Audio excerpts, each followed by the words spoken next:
আমরা বলতে চাই, বাংলাদেশে মধ্যরাতে গ্রেফতার করার আর কোনো নিয়ম বাংলাদেশে থাকা যাবে না।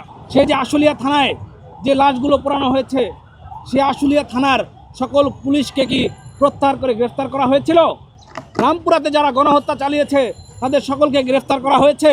সাম্প্রতিক সময়ে বাংলাদেশে জুলাইকে বা জুলাই অভ্যুত্থানকে, জুলাইয়ের নাম শুনলে মানুষ নাক ছিটকাচ্ছে।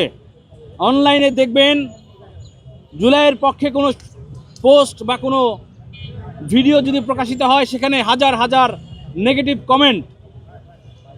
এই নেগেটিভ কমেন্টগুলো সর্বোপরি দেখতে পাচ্ছি যে বিরোধী পক্ষ, যেটা আওয়ামী লীগ, ফ্যাসিস্ট পতিত ফ্যাসিস্ট সরকারের যারা অনুসারী আছে, তারা অনলাইনে এত বেশি অ্যাক্টিভিটি করছে যে বাস্তবিক অর্থে মনে হচ্ছে যেন সারা বাংলাদেশে জুলাই অভ্যুত্থান একটা অপরাধ করা হয়েছিল।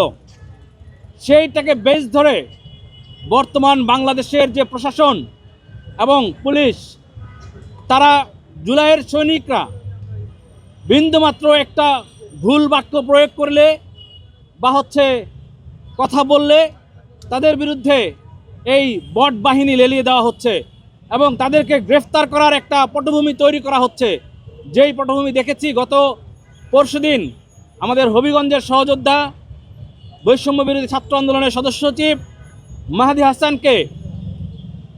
হাসানের একটা ভুল বক্তব্য এবং সেই বক্তব্যের প্রেক্ষিতে সে কিন্তু ক্ষমাও চেয়েছিল। সেটাকে কেন্দ্র করে তাকে কিন্তু মধ্যরাতে গ্রেফতার করা হয়েছিল। পাশাপাশি আমরা দেখেছি সুরভিকে কয়েকদিন আগে মধ্যরাতে গ্রেফতার করা হয়েছে। আমরা বলতে চাই, বাংলাদেশে মধ্যরাতে গ্রেফতার করার আর কোনো নিয়ম বাংলাদেশে থাকা যাবে না। ঠিক, গ্রেফতার করবেন, কোনো সমস্যা নেই। বাংলাদেশের যে কোনো নাগরিককে যদি অপরাধ করে তাকে গ্রেফতারে কোনো বাধা নেই, কিন্তু সেই গ্রেফতার মধ্যরাতে তুলে নেওয়ার মতো যেন আর না হয়। বাংলাদেশে কেউ অপরাধ করলে তাকে গ্রেফতার করবেন, তাকে প্রশাসন মিডিয়ার সাথে নিয়ে এবং তার পরিবারের উপস্থিতিতে তাকে গ্রেফতার করবেন, কিন্তু মধ্যরাতে বাড়ি ঘেরাও করে তাদেরকে গ্রেফতার করবেন, এটা আমরা মেনে নেব না। আমরা দেখতে পাচ্ছি সারা দেশেই জুলাইকে বিতর্কিত করা এবং জুলাই অভ্যুত্থান বাংলাদেশের মানুষের একটা ভুল পদক্ষেপ ছিল, এইরকম এস্টাবলিশমেন্ট করার জন্য একটা প্রচেষ্টা চালাচ্ছে সারা বাংলাদেশ জুড়েই। মিডিয়ায় যারা আগে পতিত ফ্যাসিস্টের অনুসারী ছিল, মিডিয়ায় যারা আপনারা দেখেছেন বিভিন্ন মিডিয়াগুলো যে বাংলাদেশে ছিল হাসিনার আমলে, প্রত্যেকটা মিডিয়াই ছিল শেখ হাসিনার অনুসারী, যে আওয়ামী লীগ নেতা এবং ব্যবসায়ীদের কন্ট্রোলে। বেশিরভাগ মিডিয়া ছিল সেই ব্যবসায়ীদের কন্ট্রোলে, যারা শেখ হাসিনার কথায় উঠত বসত এবং শেখ হাসিনার পারপাস সার্ভ করত।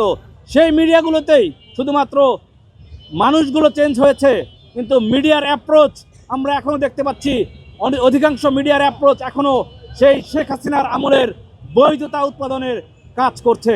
আমরা মিডিয়ার ভাইদেরকে বলছি, বাংলাদেশ সংস্কারে অন্তর্বর্তীকালীন সরকার যে পদক্ষেপগুলো নিয়েছে, সেখানে মিডিয়ার সংস্কারে তেমন বেশি গুরুত্বপূর্ণ ভূমিকা আমরা দেখতে পাইনি, যার ফলে এখনও পর্যন্ত সেই পুরনো বয়ান এস্টাবলিশ করার জন্য অনেকগুলো মিডিয়ায় উঠে পড়ে লেগেছে। আমরা সেই সকল মিডিয়ারদেরকে বলতে চাই, আপনারা সতর্ক হন। বাংলাদেশে 2024-এর 5 আগস্ট যেটা ঘটেছে, সেটা শুধু আওয়ামী লীগের উপর দিয়ে গিয়েছে। আমরা কিন্তু প্রতিশোধ পরায়ণ হইনি। আমরা কিন্তু সেই যে ওবায়দুল কাদের বলেছিল যে আওয়ামী লীগ যদি ক্ষমতায় না আসে 5 লাখ আওয়ামী নেতাকর্মী হত্যার শিকার হবে, আমরা কিন্তু 5 জনকেও হত্যা করিনি। এই যে আমাদের উদারতা, এই উদারতাকে দুর্বলতা যেন না ভাবে। পাশাপাশি আপনারা দেখেছেন যে বাংলাদেশে 5 আগস্টের সময় বহাল তবিয়তে ছিল যে বাংলাদেশের যে পুলিশ বাহিনীগুলো যে যে জায়গাতে গণহত্যা হয়েছে, সেই সকল জায়গার ওসিদেরকে কি সকলকে চাকরিচ্যুত করা হয়েছে? সেই যে আশুলিয়া থানায় যে লাশগুলো পোড়ানো হয়েছে, সে আশুলিয়া থানার সকল পুলিশকে কি প্রত্যাহার করে গ্রেফতার করা হয়েছিল? হয়নি। রামপুরাতে যারা গণহত্যা চালিয়েছে তাদের সকলকে গ্রেফতার করা হয়েছে? হয়নি। যাত্রাবাড়িতে গণহত্যা হয়েছে, মাদারীপুরে হয়েছে, হবিগঞ্জের বানিয়াচংয়ে হয়েছে। এখন একটা নতুন বয়ান সামনে এসেছে যে পুলিশ হত্যার বিচার চায়। যুদ্ধের ময়দানে যুদ্ধে পরাজিত শক্তি বিজয়ী শক্তির বিচার করতে চায়, এর চেয়ে ধৃষ্টতা বাংলাদেশে আর কিছু হতে পারে না। পৃথিবীতে যতগুলো যুদ্ধ হয়েছে, আমরা 5 আগস্টের এই ফ্যাসিবাদ বিরোধী যে লড়াই ছিল সেটাকে বাংলাদেশ বনাম ফ্যাসিবাদের যুদ্ধ হিসেবে আমরা দেখেছি। সেই যুদ্ধে পরাজিত হয়ে সেই পুলিশ বাহিনী, যারা আওয়ামী ফ্যাসিবাদের পুলিশ বাহিনী ছিল, তারা বাংলাদেশের জনগণকে গুলি করে হত্যা করেছে। বাংলাদেশের সরকারের গেজেট অনুযায়ী 834 জনকে শহীদ করা হয়েছে এবং জাতিসংঘের যে প্রতিবেদন, সেই প্রতিবেদন অনুযায়ী 1400 মানুষকে হত্যা করা হয়েছে। যদি আমরা বাংলাদেশের গেজেট অনুযায়ী ধরি 834 জনের বিপরীতে যদি একজন পুলিশকেও ধরা হতো, তাহলে 834 জন ফ্যাসিবাদী আওয়ামী পুলিশকে গ্রেফতার করার কথা ছিল। অথচ 50 জন পুলিশের নাম বলতে পারবেন যাদেরকে গ্রেফতার করা হয়েছে? বলতে পারবেন কেউ? 50 জনকেও গ্রেফতার করা হয়নি। পাশাপাশি যদি জাতিসংঘের হিসাব ধরি, তাহলে অন্তত 1400 মানুষ পুলিশকে গ্রেফতার করার কথা ছিল। সেই যে পুলিশগুলো 1400 মানুষ মারতে তো 1400 বুলেট লেগেছে অন্তত, নাকি? কিন্তু আমরা দেখেছি প্রত্যেকটা যারা খুনের শিকার হয়েছে প্রত্যেকের গায়ে 10, 12, 15, 20টার মতো করে বুলেট ছিল। এই গুলিগুলো কি আসমান থেকে কেউ এসে করেছে, নাকি আমার দেশের বাহিনীরা, এই পুলিশ, র্যাব, বিজিবি তারা করেছে? তাহলে তাদের কয়জনকে গ্রেফতার করেছেন? সেই গ্রেফতার না করে আমরা দেখেছি কি এই লোকগুলোকেই, এই পুলিশগুলোকেই শুধুমাত্র থানা বদল করে সেই বান্দরবনে পাঠানো হয়েছে, ঠাকুরগাঁও পাঠানো হয়েছে, বরিশালে পাঠানো হয়েছে। আনা হয়েছে কি ওই পুলিশই তো আছে বাংলাদেশে, ওই পুলিশি সিস্টেমই এখনো বহাল তবিয়তে আছে। আমরা এই পুলিশি সিস্টেম আর চাই না বাংলাদেশে। আমরা চাই সেই 5 আগস্টে বাংলাদেশে বহাল তবিয়তে ছিল এবং গণহত্যা হয়েছিল।